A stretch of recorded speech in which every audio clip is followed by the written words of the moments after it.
I speak to you in the name of the Father, and of the Son, and of the Holy Spirit. Amen.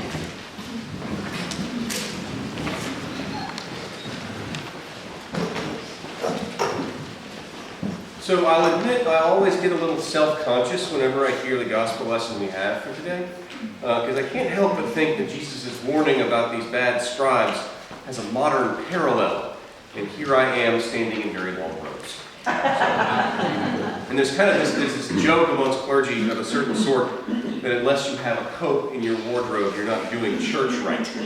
And there's this thriving industry that caters to the desire that some of us clergy have, us scribes have, to be dressed to the nines during worship.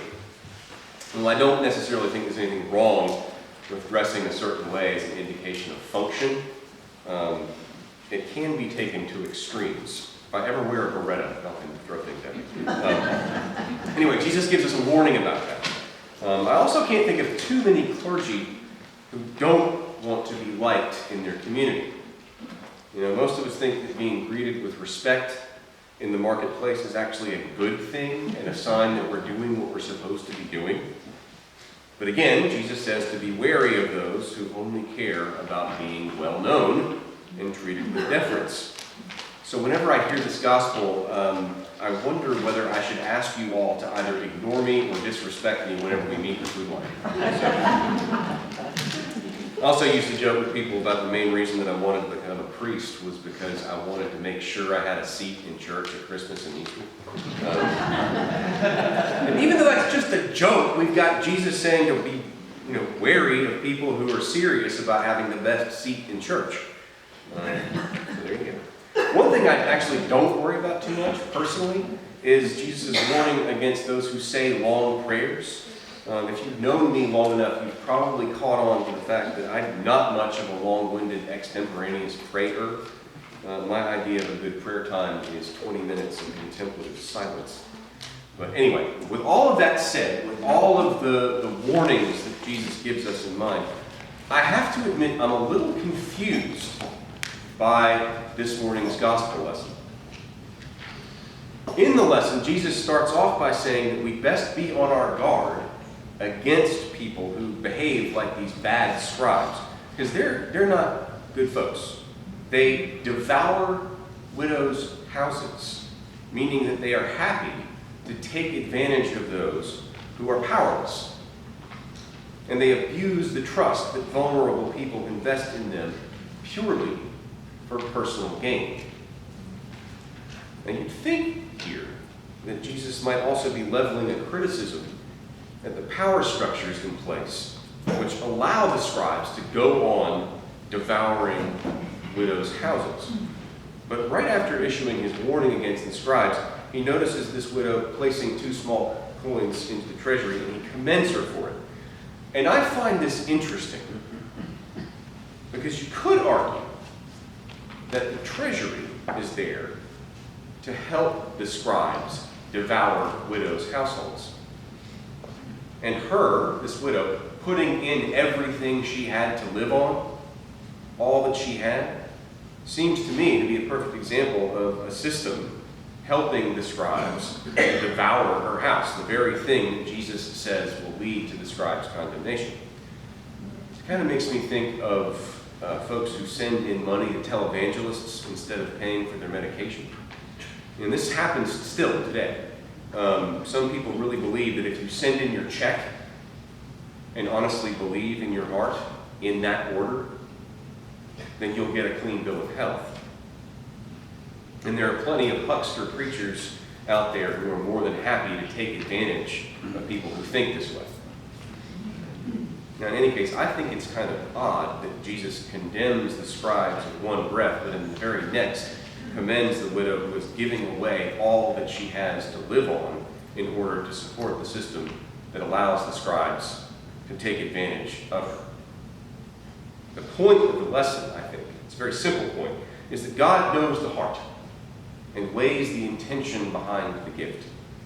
And that a gift given out of a true sense of dedication is worth more than merely its price tag. It's a simple lesson, but it's a good one, and it bears repeating over and over and over again. But it still might leave us a little unsettled when we consider the power structures in place which created the scenario in which a poor widow only had 2 copper coins to live on. Or the scenario in which might have made the widow think that it was somehow her duty to give away all that she had in order to maintain that power structure. And certainly, as Jesus points out, the widow's devotion and charity is a good thing. The power structure being supported by her charity and devotion, though, are a different story. Now, here's where I would invite us all to look ahead to next week. Because in the gospel reading for next week, we get a description of what comes next, what happens right after Jesus commends this widow. Jesus and his disciples are leaving the temple precincts. And his disciples turn around and they comment on how grand the buildings are, how great the stones are that have built this structure. And Jesus tells them that the whole thing is going to be thrown down. The temple structure into whose treasury this poor widow has just placed a penny, that structure is not going to stand forever. And far from Jesus' words being a prediction about the destruction of something good and beautiful, I think that following on the heels of the story of this widow, the gospel actually provides us with a lesson about how pride that expects and rests solely upon the honorable sacrifices of the humble is bound to collapse. Now, today is Veterans Day. It's the day when we remember the sacrifices made by the women and the men who have offered themselves in service to their fellow countrymen. The history of this observance goes all the way back to World War I. And in that war, tens of thousands made what we call the ultimate sacrifice. And tens of thousands since have done the same in various places all over the world. And we honor their memory and give thanks for their willingness to lay down their lives. And it is right to do so, because what little they had, they gave out of a true sense of dedication. But it is also a day for us to give some thought to what it is that we have asked our veterans to sacrifice for. Today, to give some thought to what it is that we continue to ask our veterans to sacrifice for. Now, there are not many who would argue that World War I was what you would call a good war. There was no noble cause. Only the sinful pride of the powerful few, willing to take advantage of the dedication of the many.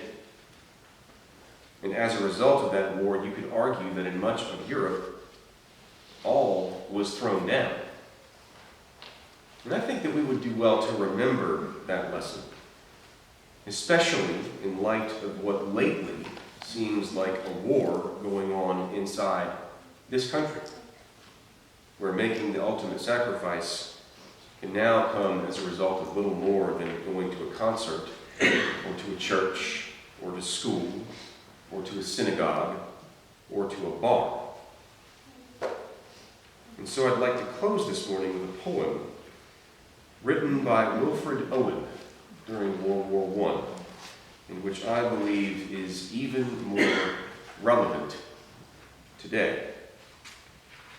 The poem is titled, "The Parable of the Old Man and the Young." So Abram rose, and clave the wood, and went, and took the fire with him, and a knife.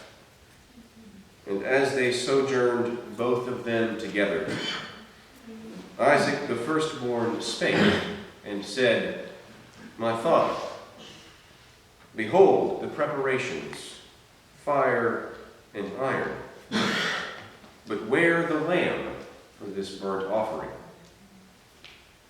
Then Abram bound the youth with belts and straps, and builded parapets and trenches there, and stretched forth the knife to slay his son. When lo, an angel called him out of heaven, saying, Lay not thy hand upon the lad, neither do anything to him. Behold, a ram caught in the thicket by its horns. Offer the ram of pride instead of him.